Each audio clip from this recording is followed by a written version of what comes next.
Araw po sa lahat, mga kaibigan. Welcome po sa programang APAP Batangas, Usapang Pangkapayapaan, Usapang Pangkaunlaran.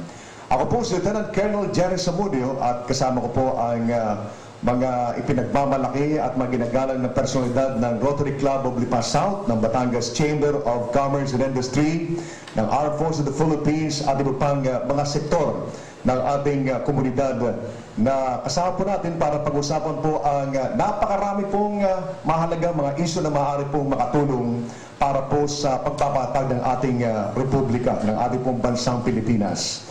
So, unahin ko muna ho na ipakilala ang ating pong mga co-host sa ating palatuntunan. Unahin ko po si Ding Ding. Magandang umaga sa iyo. Ay, magandang umaga, Jerry. Magandang umaga, Jerry. Magandang umaga, mga kasama sa APAP Lipa at APAP Batangas.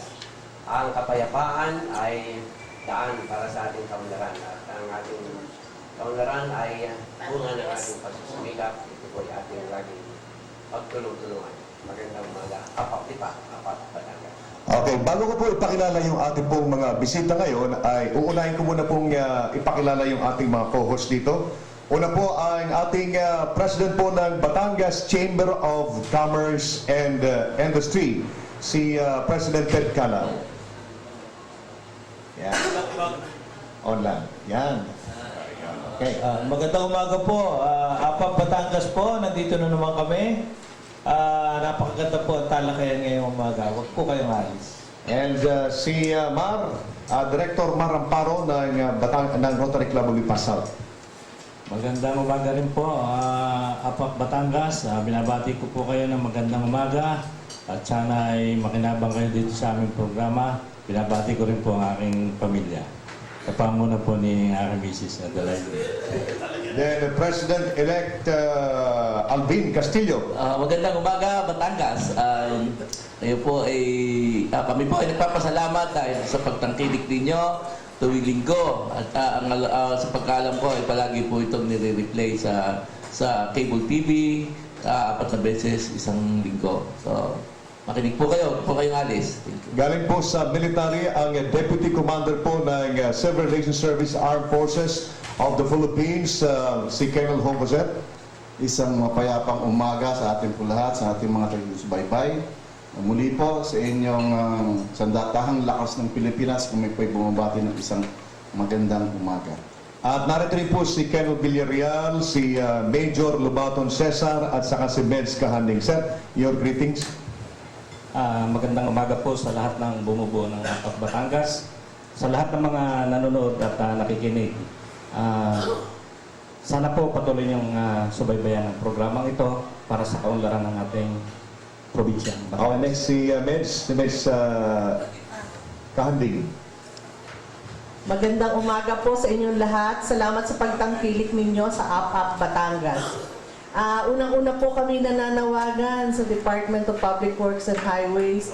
Yung pong ginagawa nating kalye, sana po yung makipagtulungan ng barangay at saka ang ating mayor sa Bili. Kasi po sa gabi, kahit sa gabi masyadong matraffic, walang naka-assign yata na tao. Sana po sa barangay manggaling o sa ating mayor. Kasi yung pong lupa nasa gitna. Yung mga maliliit na bagay na hindi natin napapansin pero napiperwisyo ang ating mga kababayan. Okay, you said it right, Meds, talagang napapanahon yung pag-usapan. And we're very lucky today because we have the advisor of the mayor. Very responsive advisor ng ating mayor at ako'y nagpapasalamat palaging available. Ito si Sir, anytime mong tawagan, bukas ang kanyang telepono. Ito yung kinakailangan natin ng mga advisor ng mga local officials natin. At siya talaga ang ating connecta ngayon sa ating pong minamahal na mayor po ng Lipa. Ipakilala ko po si Attorney Jean Asa. Pakibigay yung microphone dito. Pakitakbo lang. Yan. Attorney, good morning, sir. Good morning po. Yes. Ano ko lang, sir, yung telepono, sir, yung microphone. Yan. Okay, sir? Binabati ko po ang pamunuan ng APAP Batangas. Ito pong mga ganitong ika nga'y communications ang kailangan natin sa ating Lipa City. Ako po ay nag-tennis lang kaninang umaga at napadaan lang po ako rito ay nahila ko ni Colonel. Nung makita ng, ay ako yata ay nalilibutan dito ng puro mga Colonel at mga Major. Ako naman isang private lang. At sana po ay maging lalong maunlad ang APAP Batangas sa pagbibigay ng mga ating mga panukala, mga adikain para sa ikaulad ng ating probinsya at ng ating lungsod. At binabati ko po lahat ng mga VIPs na nandito. Nandiyan po ang ating magandang si Eva. Ako po naman ni Kamisay si Adan. Binabati ko po si Colonel Bacala. Ito po ay very old friend and supporter ni Mayor Sabili. At magandang umaga po sa inyong lahat. At sana po lalong umunlad ang ating APAP Batangas sa pamumuno ni Colonel Zambodio. Maraming po salamat. Thank you very much, sir. At siguro bago ko po ibigay kay Colonel Bacala at sa ating pong bisita kay Eva at sa kay Ate Nori Recinto, sir, unahin ko na muna yung concern ni Meds. Alam mo, sir, totoo yan, valid po yung yung nabuksan niya kanina, yung tungkol dito sa highway natin from Fernando Air Base papasok po sa Lipa City. Dahil po sa ongoing yung excavation ay talagang laking hong perwisyo para sa mga motorista po natin. Ang alam po namin, ito pong project nito ay hawak po ng Department of Public Works and Highways. At mayroon pong isang kontraktor na taga Batangas din. But seemingly, mayroon hong problema sa management at hindi naman ho siguro kalabisan kung ipaabot po namin sa attention ni Mayor na baka pwede ho na ipatawag po natin yung Public Works and Highways at saka yung kontraktor po ng project nito na kung maaari ho ay mag-assign po sila ng mga traffic enforcers. And at the same time, ang isa pang panukalang napakinggan po sa mga kasama natin dito is kung maaari, yung excavated materials, pag ito ay nilagay sa gitna, kung maaari, tanggalin kagad. Ang nangyari po kasi dito, ang observation ng mga kasama natin dito, pinaabot lang naman sa akin dahil hindi naman ako masyadong nag-stay dito sa Lipa. From Monday to Saturday na sa Manila po ako eh. Ang problema ho nila, pag na-excavate yung materials, inaabot ng 4 days, nakatiwangwang dyan sa kalsada, na pwede naman ho kagad na tanggalin. May mga trucks po naman na pwede natin gamitin para mailabas na and then hindi ho siya maging obstruction sa flow ng traffic. And siguro baka ho pwede rin na kausapin po natin yung barangay captain ng Tambo at saka yung mga barangay na dadaanan pa na kung maaari is mag-participate sila sa pag-contribute ng mga traffic enforcers. Anyway, may mga pondo naman, kaya nga ho, binigay natin ho yung pondo sa local government na para sila na yung mag-supervise, magbigay ng solusyon sa mga problema natin pambarangay. Ito pong bagay na ito, yung mga traffic, ay napapansin na po ni Mayor pag kami papasok ng umaga, puntang City Hall, ay nasasabi ni Mayor na, bakit baga itong mga construction na ito ay ganito? Eh di, sabi ko naman, di kausapin mo mga kinaukulan para maremedyohan agad. Eh di, sinabi ninyo, mga dapat na kausapin ni Mayor, ipaalam ko po sa ating Mayor na aksyonan niya agad. Thank you very much. Palakpakan natin si Atty. Asa. Alam mo, tawag, sa amin sa GSC, ang tawag namin dyan ay servant leader. Kasi dalawang klaseng leader, sir. Isang toxic leader, yung may problema talaga na leader, at saka servant leader. Kayo po ay kasama kayo dun sa servant leader. Thank you very much, sir, for being very responsive. Di, meron kang daligdag? Ito din. Siguro, i-express ko na lang ang aking tuwa dahil mayroon tayong pag-asa kay Atty. Asa. Marapat lamang na mapansin natin ito. Sa isang banda, ibig kong makita naman natin na ako'y natutuwa doon sa naging attitude ng Public Works sapagkat masigasig nilang kukuha yung tamang daan para sa ating highway. Yun nga lamang, ang nagiging problema natin siyempre, yung ating masiling traffic na may yung binanggit mo yung mga problema kanina. At marapat lamang na mapansin ng ating lokal na mga leader sapagkat ito naman, maging sa barangay at saka sa city, sapagkat ito yung principal na daan ng papasok at palabas ng ating syudad. Ito yung marka, mukha ng ating lungsod. So kung magulo ang pagpasok sa atin, ano pa ang aasahan natin ng ating mga bisita sa atin? So marapat lamang na ito ay umasa tayo sa sinasabi kay Mayor Sabili at kay Atty. Asa na meron tayong pag-asa sa mabilis na. Thank you very Sa much. palagay ko naman, hindi maglalaon. Maganda na ang ating highway. Okay. Alvin, paki-on mo yan, Alvin. Hello. Okay, malakas. Add that, yung bang kaya nagkakos din ng kaunting naantala ang ating na traffic na yan, dahil sa mga pasaway din naman.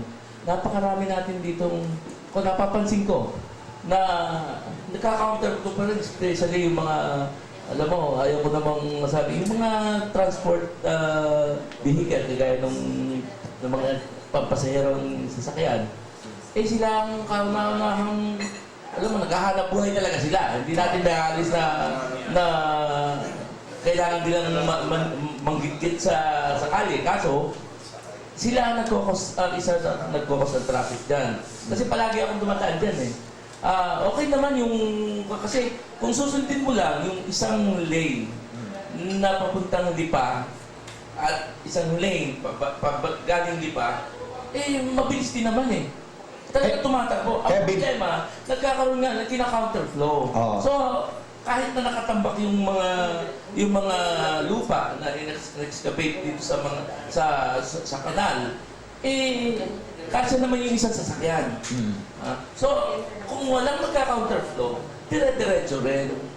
So, yun ang dapat natin hinga ng kooperasyon. Yung mga pasaway dyan. Okay, Bill, thank you very much. Recognize din naman natin yan. But let us just take the recommendation from us na kinakailangan ng intervention pa rin. Kung ang problema na identified natin, Alvin, ay sa mga motorista, hindi naman natin maaaring mapasulod kagad yan na sila-sila lang eh. Kinakailangan ng intervention ng local government executive natin dyan. Kaya nga, mabuti at nandito po si Atty. Asa para may parating yan kung sinong dapat kausapin. Yung presidente po ng transport group, yung barangay captain, yung district engineer natin, yung contractor, pag-usapan kung paano masolve yung problema. Kasi nung walang construction, wala naman talagang ganyang grabing trapiko. So ibig sabihin, ang problema ay yung ongoing construction natin. And very laudable yung sinabi ni Ding na nagkakaroon tayo ng extension ng ating kalsada. And that's very laudable project. But kahit na laudable project yan, kinakailangan pa rin na may gawin tayong paraan para yung flow ng trapiko ay maayos pa rin at hindi tayo abutin ng 2 oras dyan na nakababad tayo sa kalsada. Ang kinakailangan is i-recognize natin ano yung problema na nararanasan ng ating mga kabayan. May problema, dapat i-address natin. At alam ko makakabigay ng solusyon dito, walang iba kundi ang ating mayor. Sapagkat siya po ang ating ama, irespeto po natin yung ama, magtiwala tayo sa ama ng ating syudad. Yun lang naman, Alvin. Thank you very much. So, sa ngayon ay bisita rin po natin si Colonel Ricardo Macala. Sapagkat si Colonel Ricardo Macala po ay matagal na po yung kanyang advocacy tungkol po sa magkaroon tayo ng high yield variety na palay. At alam po ngayon ay nabigyan po siya ng pagkakataon ngayon sapagkat ang Secretary po ng Department of Agriculture ay kaibigan niya, si Secretary Alcala. At ang Chairman ng House Committee on Agriculture ay kaibigan niya rin, si Congressman Mendoza.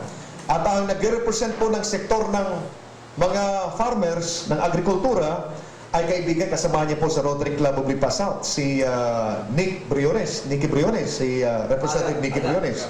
So, sir, kamusta sir yung ating advocacy? Maraming salamat, Colonel Jerry. Bago natin sagutin yung katanungan ni Colonel Jerry, nais ko pong bumati ng isang magandang umaga sa lahat natin tagapanood at tagapakinig dito sa ating programang APAP Batangas. Ako po'y kumakatawan sa Federation of NGO ng Government Organization sa lungsod ng Lipa, na kung saan ay tayo po ang Chairman Emeritus. Ako'y Chairman Emeritus na lamang sapagkat pinauubayan natin sa mga bagong pinuno ang ating NGO Federation. Ito'y samahan ng mga private citizens na ang ginagawa ay tulungan ng ating pamahalaan upang magkaroon ng solusyon ng ating mga suliranin at tumulong para magkaroon ng kaunlaran ng ating bayan. Ang sinasabi po ni Jerry ay yung PhilRice, yung Philippine Rice Institute, ito po ang local version ng IRI, International Rice Research Institute, ay na-develop nila yung isang binhi, hybrid seeds kanilang tawagin, noong 2002. Ito pong binhing ito ay na-triple, nagagawang 3 beses ang dami ng butil ng uhay ng ating mga palay. Kung ngayon po ay 80 kabans per hectare doon sa ordinary seeds, ang ating nakukuhang yield sa ating mga palayan, ay sa pamamagitan po ng hybrid seeds na ito na dinevelop ng Philippine Rice Institute, ito'y natitriple sa 240 kaban sa bawat hektarya ng irrigated rice land.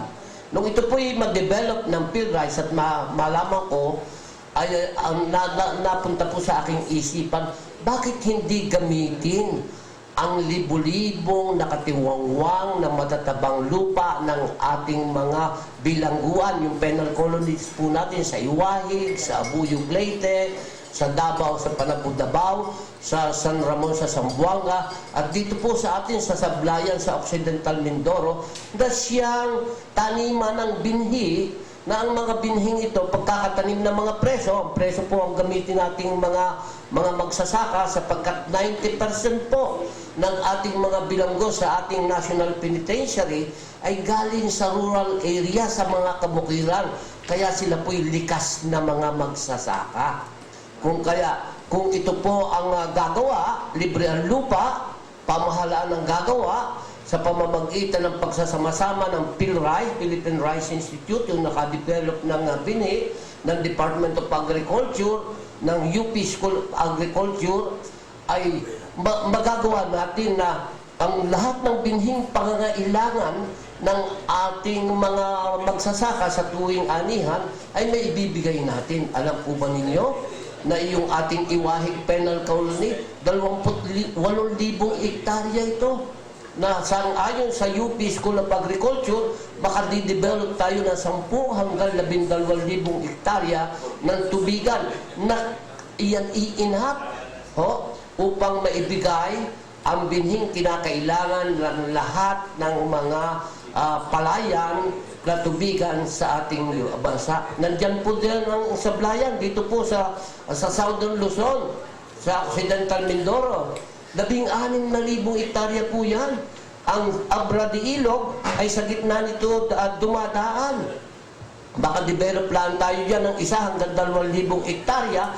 Yung po lahat na binhing pangangailangan ng Bicol Region, ng Miropa, ng Southern Luzon ay kayang ibigay nito. Ito naman pong Abuyog Leyte ay yung pangangailangan ng Samar at saka Leyte. Ito pong San Ramon sa Zamboanga City, yung pangangailangan ng 2 Zamboangang lalawigan.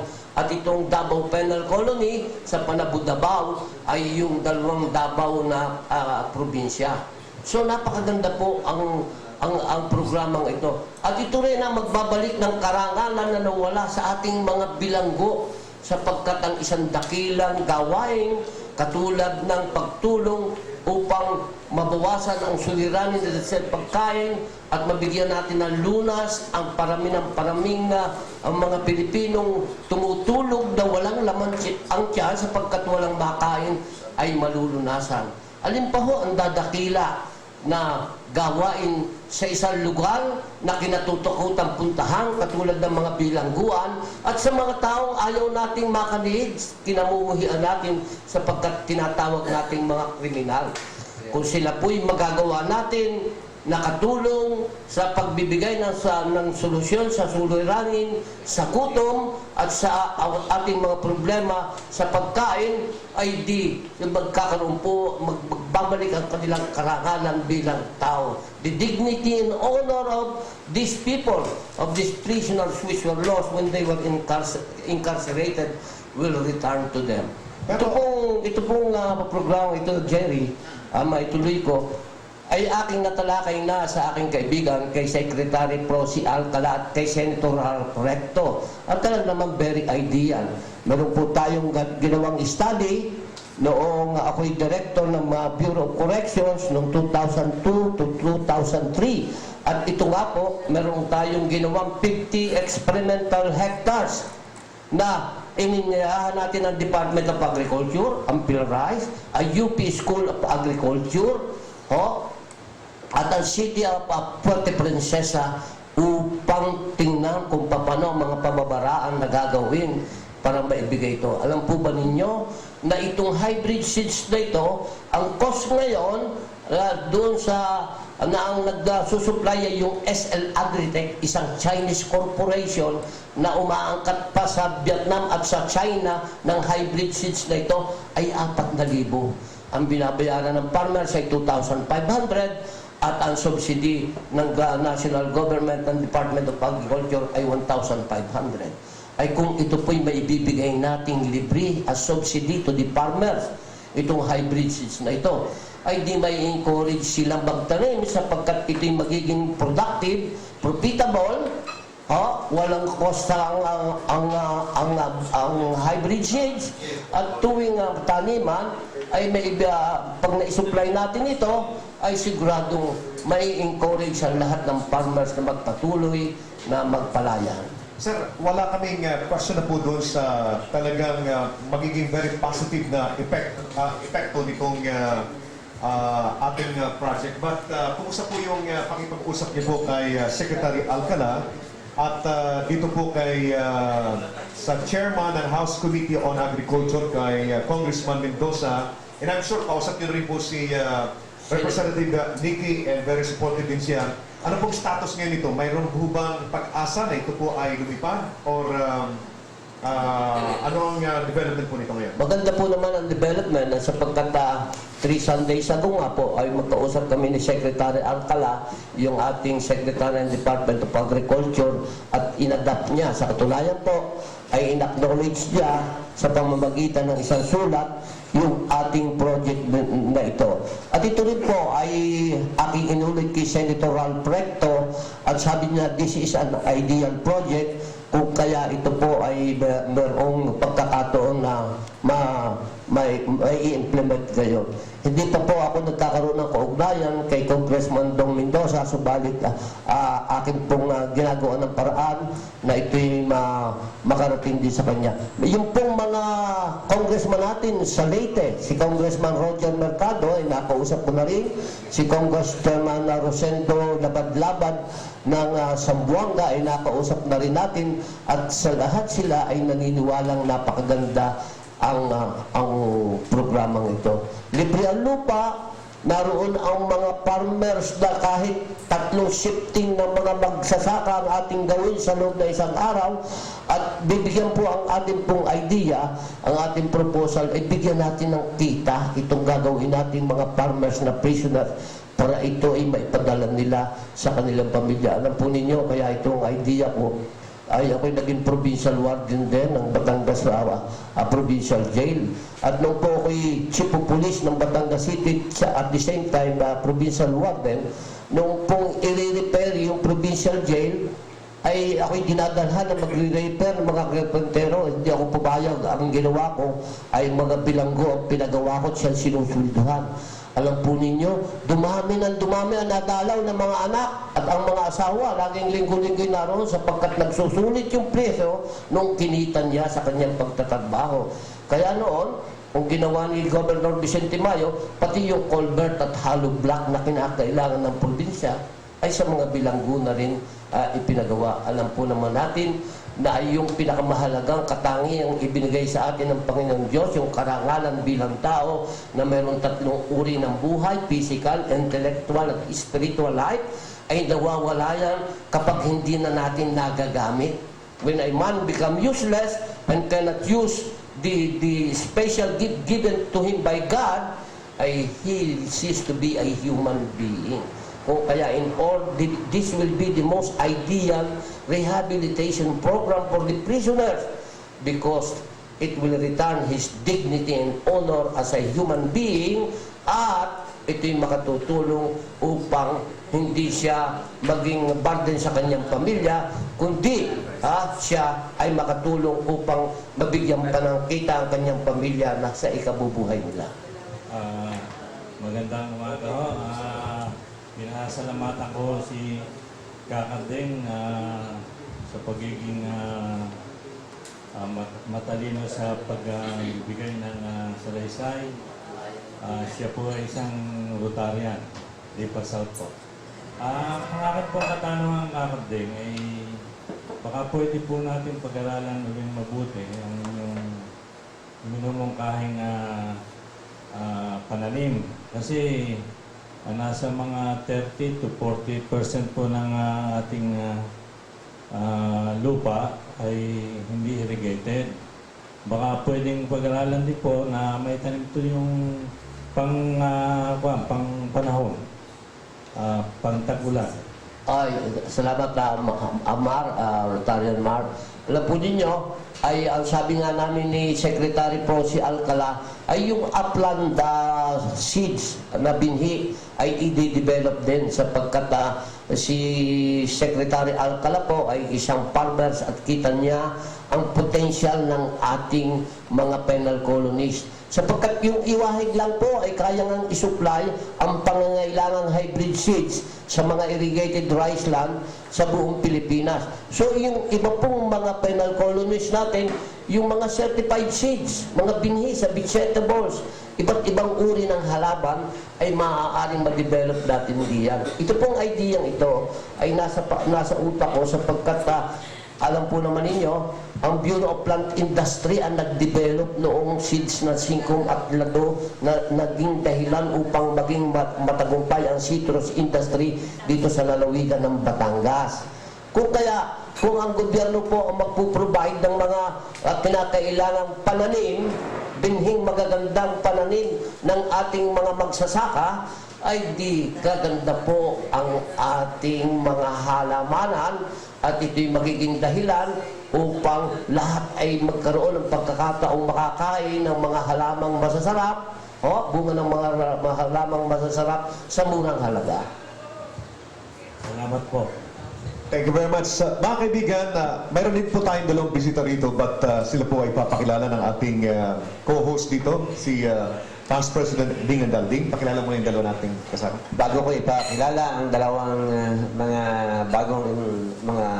dalawa kasama natin dito, nais kong ibanggitin na ang gaya ng ginagawa ni Kakarding ay lagpas na sa kanyang ginagawa para sa kanyang sarili. Itong ating ginagawa, ito'y usapang pangkapayapang kaunlaran. So ang kanyang advocacies ay hindi para sa kanya o sa kanyang mga anak. Ito'y para sa ating lipunan na. Ito ang aking binabanggit na kaya tayo mayroong APAP Batangas. Ang ating kaunlaran at ang ating pagsulong ay ating sama-samang kapanagutan. Kaya sana ay magtagumpay ang adhikain ng Kakarding at ito'y ating suportahan. So, mga kasama, mayroon po tayong dalawang inimbita dito na actually ay mga bihasang kasama na rin naman namin sa Rotary Club of Lipa South. Si Tita Nori ay past president ng Rotary Club of Lipa South. At si Eva ay siyang bagong shining star namin, upcoming star ng Rotary Club of Lipa South. Sila ay aming inanyayahan upang ipakilala. At umpisa nga ngayon ay linggo-linggo ay nais natin na mayroong tayong makakasama na mga bagong sibol na mga hanap buhay dito sa atin. So una kong ipapakilala si Profesora Nori Recinto. Siya ay nagretiro na sa dati niyang trabaho bilang isang civilian employee sa Fernando Air Base. Subalit pagkatapos niyan ay pumasok siya sa mga pribadong entrepreneurship at siguro siya na ang pinakamabuting magpakilala ng kanyang ginagawa. Siya Tita Nori? Okay, so good morning po sa inyong lahat. Gusto ko lang pong ipaabot sa inyong lahat na ako po bilang isang ordinary citizen ay malaki ang concern doon sa advocacy ni Colonel Macala. Actually, nung napunta po ako sa Palawan, na may binisita po ako doong kaibigan, ay pumunta po ako mismo sa penal colony with other Rotarians na kaibigan ko po. At kitang-kita ko po, and I could be a witness, no, napakamalaking potential ng sinasabi niya na area at saka po yung manpower. Padalawa naman po, please allow me to comment on the traffic.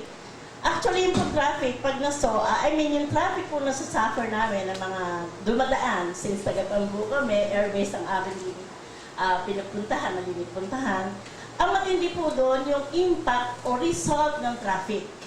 Kunyari po, may appointment, yung ating mga anak. So, may domino effect. So, dapat po sanang makita natin yung bigat ng impact sa mga mamamayan. Like yung pong mga pupunta sa Manila, may mga ron nga po na mga pupunta ng airport. So, hindi lang po taga-Tambo, taga-Airbase, taga-Banay-Banay ang apektado, kundi buong dumadaan na posibleng kamuhian ang dumaan dito sa atin, which would result to a negative impact ng ating community as a very shiny city in this area or in this district. So yun naman po sinasabi ni Past President Pingandal, ay yung mga opportunity, lagi po siyang nandyan. Lagi po, marami pong opportunity dito sa Lipa, sa probinsya ng Batangas. Minsan lang po, hindi tayo bukas ang isip, tsaka rin po kailangan may patience and perseverance. So kami po bilang nasa NGO, tuloy-tuloy yung projects para po imulat yung mga ating mga constituents na hindi lang po sa gobyerno tayo dapat umasa. Kung hindi from within, from the family, at lalo po sa ating mga anak. Masyado pong deceiving ang ating pong pagtaas ng ating technology na nagiging dependent ang mga anak natin sa computer. Hindi na po sila interactive sa parents. As in, hi, hello, bless. Okay? Kasi, ang kanila na po ka-interaction ay computer, which is very passive.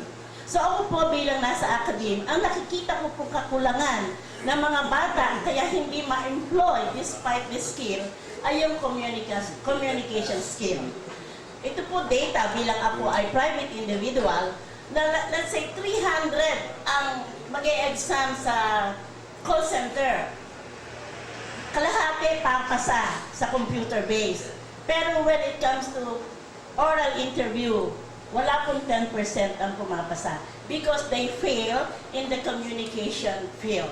So yun po, the bottom line is, humihina po yung ating skill sa English. Ako po bilang English teacher, kaya doon po natutuwa ang aking idea. So marami pong opportunity. Tulad po ng sinabi ko, ang ating mga anak, ang ating pamilya, hindi na po interactive, hindi na po interactor. Sa computer lang po ang kausap niya. Pagising sa umaga po yan, walang laman ng utak kasi na-consume yung energy the previous night. So, Tita Nori, ano may... Sa work area, sa school, walang laman, nakaganyan lang po. Bahala na si computer to do the assignment. But actually, it's not working. Ano ngayon ang ating mga bagong racket? Bagong... sa akin, parang hindi pa po pumunopin kasi gusto ko po mag-sponsor din ng isang araw para po doon. To that effect, meron po akong Resource Development Center, pero parang sa susunod po iyon. At saka po marami rin pong program na from Manila na dala dito. Pero marami po tayong areas of concern ngayon. Siguro yun lang po ang aking introduction. And next time around, with Miss Eva, mag-i-sponsor po kami ng isang araw na para po sa amin. But pwede mo ba kaming bigyan ng maikling bird's eye view? At this point in time, I am generating high school students. I am training them in my center. And then I am looking for referrals for them to get into the job. That's simple. And I know that is a part of social responsibility. And on the side, may business din. Eto nga ni Miss Eva, ano kami, na magtatayo rin kami ng mga cosmetology. Para naman po yung mga high school graduate, even mga second year high school, maski yung mga wife na walang ginagawa, ay pwedeng pag-aralin sa kanyang mga kabutihan and then magkakaroon po ng trabaho.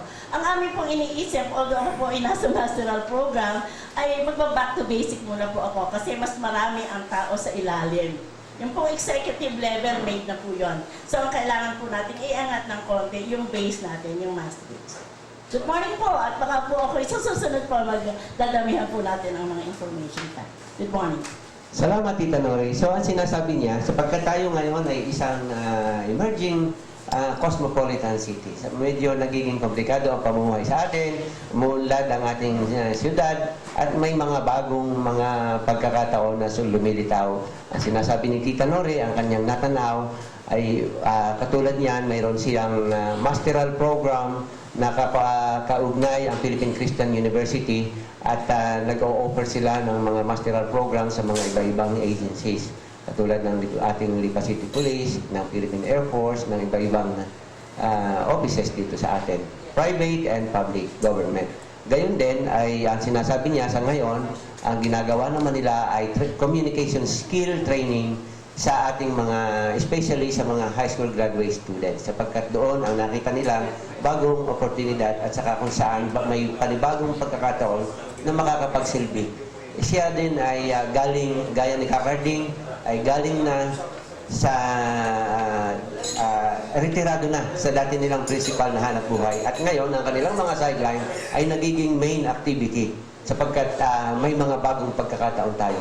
At ganun din ang ating kasama, si Tita Eva. Yan ay taga roon sa amin at ipinanganak yan nung ako'y mag-graduate ng college. Kaya ganyan, magkababata lang kami ni Eva. At siya naman ay mabilis, malakas ang pananaw. At tingnan natin kung ano ang kaniyang masasabi dito sa ating bagong city. Isang mabuting umaga po sa lahat ng buong po ng Up Batangas. Sa lahat po ng mga panauhin ngayong umaga, Tito Jean. Sa akin pong mga kasamahan sa Rotary Club of Lipa South, magpa-beauty po tayo. Actually, ang main purpose po ng pag-put up ko ng spa is hindi lang po para kumita, pero ang main purpose po namin is makapag-promote din po kami ng health at clean living at saka healthy lifestyle sa lahat ng ating mga kababayan. At ngayon po, ang main service namin is like from therapeutic massage, meron din po kaming hair rebonding, meron din po kaming eyelash extension, at ang sunod po namin ipopromote ay yung detoxification. Kasi nga po sa naririnig ko sa inyo, sa dami ng problema sa komunidad, kung baga sa dami na po ng stress na tatanggap natin o na-encounter natin sa araw-araw nating pamumuhay, kailangan po talaga nating ma-detoxify sa dami ng problema. Kasama ko po si Miss Leia, ang aming pong head therapist, para po ma-discuss yung iba naming mga services. Bago po lahat, magandang umaga po sa inyo po sa Ampat Batangas. Una ko po nasabihin po sa treatment po namin, unang-una po sa facial. Siyempre po tayo po hindi naman natin ma-deny na nagkakaroon na po tayo ng konting line. So, panahon na po para pumunta tayo sa Jisoo Wellness. And then, doon po sa treatment po namin, sa massage po, pantanggal po natin ng stress. And then, meron din po kaming treatment na hair laser removal po para po sa mga may problema po sa underarm. Sa eyelash extension po, para po sa mga wala pong pilik, yun, meron din po kami. And then, doon po yun nga po sa sinabi po ni Madam na para ano din po ito sa traffic. Kasi na-stress po kayo sa traffic. Punta na lang po kayo sa Glutasy para po wala po yung pagod po ninyo. And then dun po, natatanggal po yun.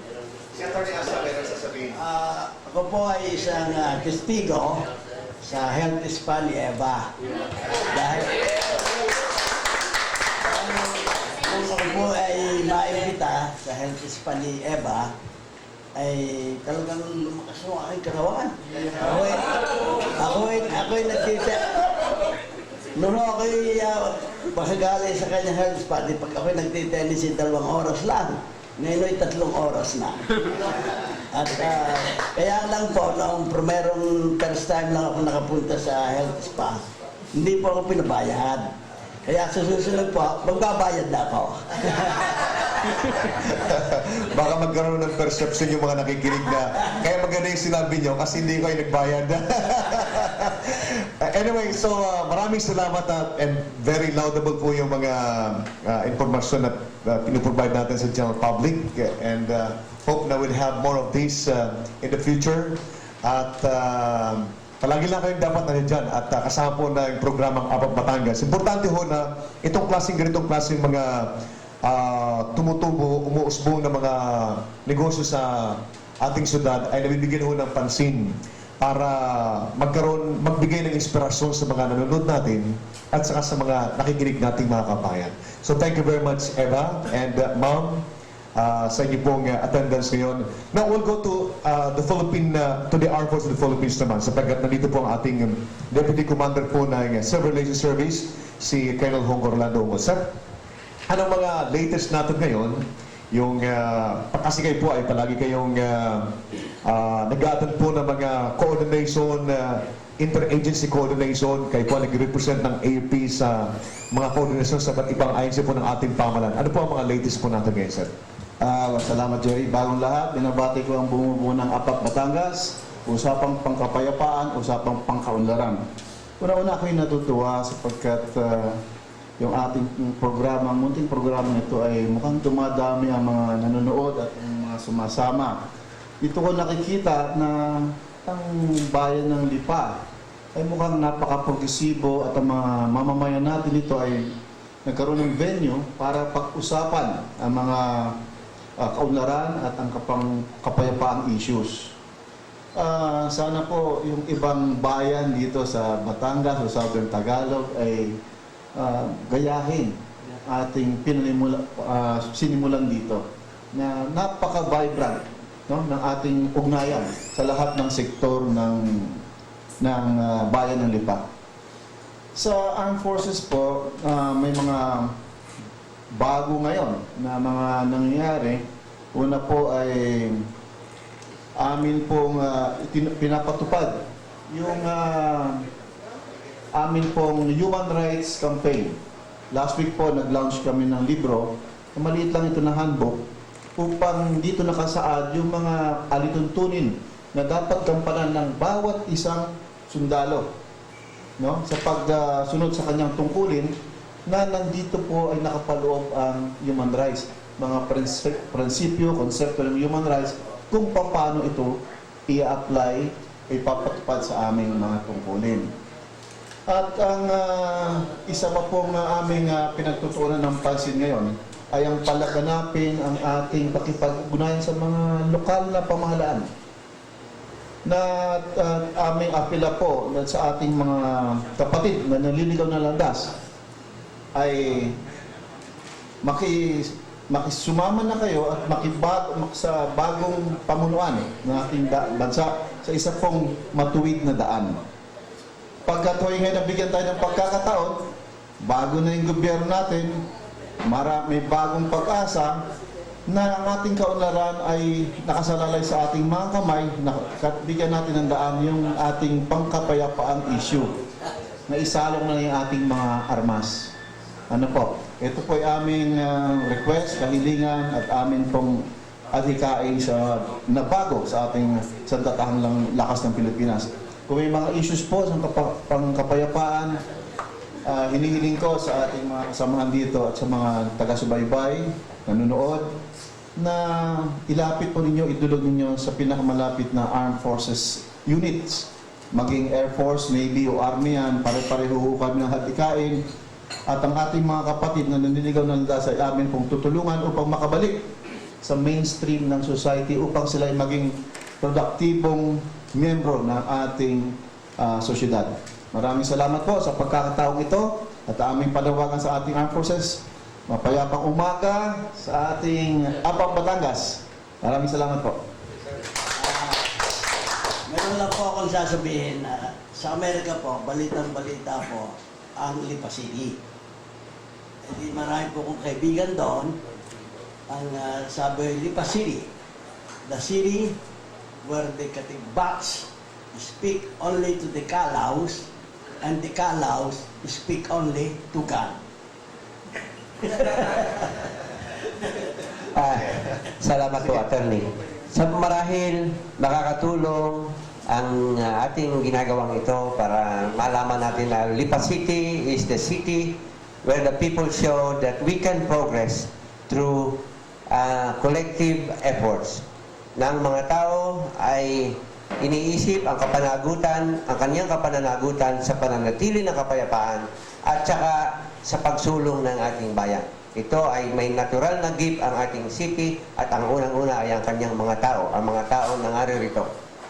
At sa ating ginagawang ito ay isama na natin ang mga samudyo, asama na natin ang mga bungko, ang mga resinto, isama na natin hindi lang ang mga kalaw, ang mga makala, isama na natin ang lahat nating mga kababayan na gumagawa para sa ating lungsod at sa ating lalawigan.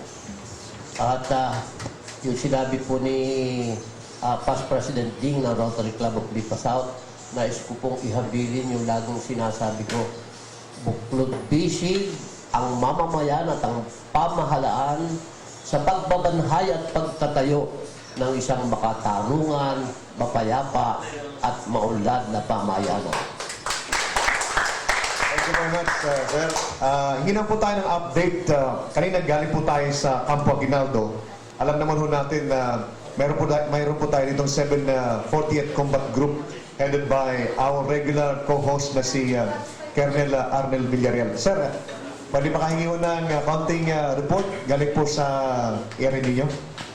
Sa ngayon, patuloy pa rin natin pinangangalagaan ng katahimikan ng ating lugar, lalo na kung IS ang pag-usapan.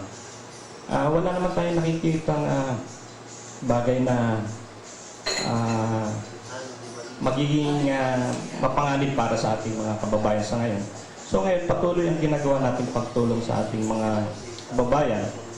Tulad niyang yung mga project na binanggit ko. Ako nga ho ay natutuwa sa bagong pahayag ni Colonel Macala tungkol dito sa progress doon sa pagtatanim. Meron sana akong gustong itanong tungkol doon. Yung po ba pwede rin doon sa... Kasi ang nakikita ko dito sa atin sa Batangas, wala hong napakaluwang na taniman ng palay. Mayroon po ba kayong maibibigyan na bukod sa pwede ho bang itanim natin yan sa kabundukan, mayroon pa po ba tayong ibang binhi na pwedeng itanim sa Kasi ang nakikita ko rito, lalo na sa mga rural areas, yung mga liblib na lugar, yung mga pinagputulan ng kahoy na ginawang uling para maging productive naman ito. Ano po? Yun nga po. Colonel, ang sabi nga po sa akin ni Secretary Prosi Alcala, ay hindi lamang ay i-develop natin yung hybrid seeds, kundi yung mga certified seeds sa ibang mga penal colonies ng iba't ibang uri ng mga gulayin at ng mga halaman.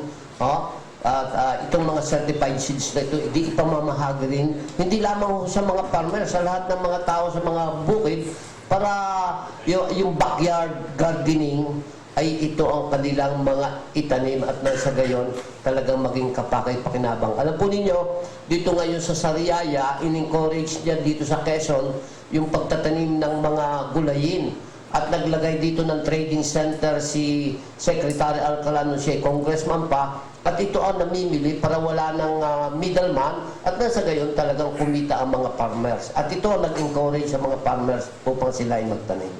Hayaan po ninyo at ipamamalita namin yung magandang balita galing sa inyo sa ating mga mamamayan sa kabundukan na inaasahan yung mga ganyang pag-unlad ho.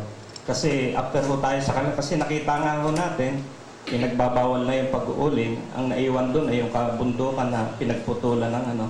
So ang nangangailangan, ano ba yung itatanim nating magaling dito para sa kabuhayan ng mga tao, mamamayan ng Batangas na nandoon doon. Ano po, maraming salamat po. Colonel Villarreal, siguro para sa iyong advocacy, para sa iyong paglakad, para sa iyong mga inaalaga ang mga kababayan natin sa may malapit sa bundok. Ang ating Secretary of Agriculture ay taga riyan sa Quezon. At siya ay may mga proyektong noong siya ay pribadong mamamayan ay ginawa niya diyan sa San Juan. Sa tingin ko ay hindi ka mahihirapang makipag-ugay sa kanya, lalo na kung ito'y para sa ating mga kababayan diyan sa may gilid ng ating mga siyudad.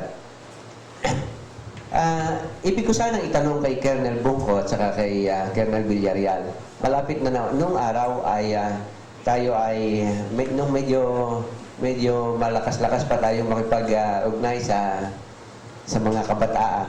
Tayo ay natatandaan ko na may mga operations kami tayo noon nakaugnay ang Philippine Air Force, especially during times of calamities o kaya during times of yung mga labasan ng mga eskwelahan o kaya yung ito magmamahal na araw na naman magkakaroon ng November 1 and 2. Kayo ba ay ready pa rin doon sa mga gayong paggabay sa ating mga kababayan? Nahandang kahit ang inyong mga equipment, mga tao at mga helicopters ay nakahanda kung sakaling may nangyayari sa daanan ng ating mga kababayan. This coming November po. Salamat pa rin yung ating yung sa katanungan na yan. No?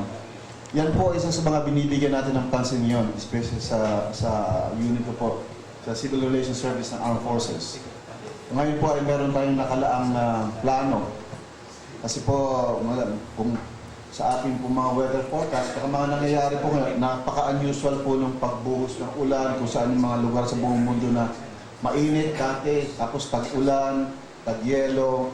Yung po nararamdaman na natin yung epekto ng sinatawag nilang global warming. Last year po, tayo nabigla nung dumating yung Undoy. Ngayon po, nung 2 weeks ago, 1 oras lang po umulan sa Manila, nagbaha na. So dito po ay ang ating armed forces ay handa na po diyan. Sa katunayan nga po ay nagkaroon na tayo ng mga exercises diyan. At lahat ng unit po, Air Force, Navy at Army, meron po tayong tinatawag ng disaster response unit na ready na po yan, may tao, may gamit na. Sa ito, katunayan nga po, itong darating na linggo, yung amin pong programa sa CRS, DRRO, Disaster Relief and Rescue Operations, ay umpisahan natin tulungin yung ating mga stakeholders. Yung mga kasama po nating tumutulong sa mga ganitong pagkakataon ay isasama na namin at ibabahagi sa kanila kung ano yung kanya-kanyang mga role, kung ano ang kanyang manggagampanan kung sakaling mangyari ito. Abay, tag-ulan na ho at ito'y nalalapit na. Ngayon po, ang ugnayan ng ating hinihiling po namin na ugnayan natin sa ating mga lokal na gobyerno. Nandun po naman yan nakasaad sa Peace and Order Councils. Ano po? Na pamunuan ng ating mga local chief executive na ipunin yung ating mga disaster response unit at dito po ay nalalaman dapat nila kung ano yung plano ng military unit na nandun sa lugar nila. Kasi po nakalaan yung ating armed forces na tumulong anytime. Kahit ano pa ho yan na emergency, kaagapay ang ating mga kapulisan at ibang sektor ng ating mga pamahalaan. Dito po ay makita natin yung kahandaan ng ating armed forces. Ngunit hindi po maging matagumpay ang ating mga plano kung wala pong operasyon yung local government. Kailangan po tulong-tulong tayong lahat. Hindi lang po yung inyong kasundalahan ang gagawa niyan. Kailangan po namin ng inyong agapay. Ano po? Lahat kasi, yung lahat ng sektor, pag dumating yung mga itong pagkakataon ay naapektuhan, so ito po yung ating pamahalaan, ito po yung ating pagtulungan. Yun lang po. Maraming salamat po. Thank you very much. Saan na kang ganigdag sa level ng mga operating units? Siguro madagdagan ko lang ng konti kasi tulad ng sinabi ni Colonel Hongko, meron tayong disaster response unit mula national down to the lowest level na kahit sa eskwadron namin sa barangay meron yan. So ang composition niyan hindi lang military, kasama natin yung civilian sector or LGUs or kahit sa national, yung national down pababa, talagang lahat ng agency kasama yan. So in our case, dito sa probinsya ng Batangas, yung provincial natin, na ang chairman ay ang ating governor. Pababa. Thank you very much. So tapos na po tayo sa security side. Pasok po tayo ngayon sa pangkabuhayan. Nandito po ang ating president po ng Batangas Chamber of Commerce and Industry para magbigay naman ho ng report kung ano yung mga ongoing activities po sa galing po sa sektor ng mga negosyante. Magandang umaga po sa inyo lahat. Tunay pong madami po ng aming guest itong natuyo na po itong lalamunan ko. Anyway, meron po kaming darating na ito pong Batangas Chamber of Commerce with the cooperation ng provincial government. Ito pong darating na Disyembre, meron po kaming tinatawag na Batangas Fair. Yung pong foundation po naman ng Batangas. Ngayon po, sasali po dito lahat ng sektor ng mga negosyante. Napakalaking tulong po ito at ito po ay gaganapin dito sa Lipa. Kaya nabanggit po kanina na ang Lipa ay talaga very progressive. Ito po ay sa tulong po ng ating pamahalaan ng Lipa ay napakaganda po itong pagkakataon para maimbitahan ang lahat ng negosyante at makilala na ang Lipa talaga ang sentro ng hanap buhay. Napag-usapan po kanina tungkol po sa trapiko at ito po sa Disyembre kaya nananawagan po ako sa lahat ng kinauukulan na pabilisin po itong ating tampo banay-banay problem sapagkat ang mga pupunta po diyan ay kailangan po mabilis ang pagpunta sa Lipa. Napakalaki pong bagay para sa aming mga negosyante na makarating sa dapat patunguhan ang aming mga produkto, hindi kami malate nga sa appointment at nang maganda po takbo ng negosyo. Kaya kami po nananawagan sa bagay na ito. Napag-usapan din po kanina tungkol po sa mga pananim na kailangan po may mga binhi tayo. Naalala ko po nung araw, madali pong itong mga estudyante natin sa mga public schools. Talagang kasama po yung pagkahalaman na kasama yan sa kanilang mga elementary students nagtatanim-tanim sa mga schools. At itong makabagong technology ay dapat po siguro magkatulong ang modern technology at saka yung sinaunang kaugalian. Katulad po, bigyan ko kayong magandang ehemplo. Dito po sa mga bata po ngayon, ay dahil nga po sila sanay sa computer, ay katulad po ng anak ko, alam, yung Facebook po, meron po yung Farm Bill. Sa katunayan po, gustong-gusto magtanim ng anak ko dahil napapanood yung Farm Bill. So, ang ibig ko po sabihin dito, kung mapapagsama ang modern technology at saka yung kaugalian ating namana sa ating mga magulang, ay pwede pong magsama naman ng modern at saka yung old school of thoughts. Yun po lamang gusto kong i-share sa inyo. Salamat po. Thank you very much. Bueno mga kaibigan, tayo po ay inabot na po ng panahon sa ating palatuntunan.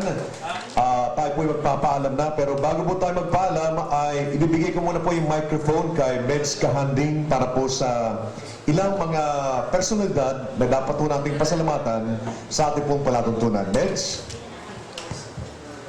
Salamat po. Yun pong ating technical group, pinasasalamatan po namin si Noela Camille Tumesa, si Sargento Roel Villaruel, si Lance Villanueva at si Windel Gonzales. Kami po ay galing din sa CARD nung isang araw, yung pong Center for Agrarian Reform and Rural Development, ang pinupurso naman nila ay pagtutubo. So, pagkatapos po sa August 22, kausap po namin si Congressman Mandanas. Itutuloy po yung Monte Maria. May misa po doon. Si Monsignor Argelies ang naroon. Sa Monte Maria po sa August 22, alas 9 na umaga. Nagkaroon din po ang NSO ng public consultation ng isang araw para dun sa result ng kanilang mga survey. Iniimbita po namin kayo sa August 26 to 27 sa Taal Vista Lodge. Naroon po ang ating Vice President Jejomar Binay at si Agriculture Secretary Prospero Alcala.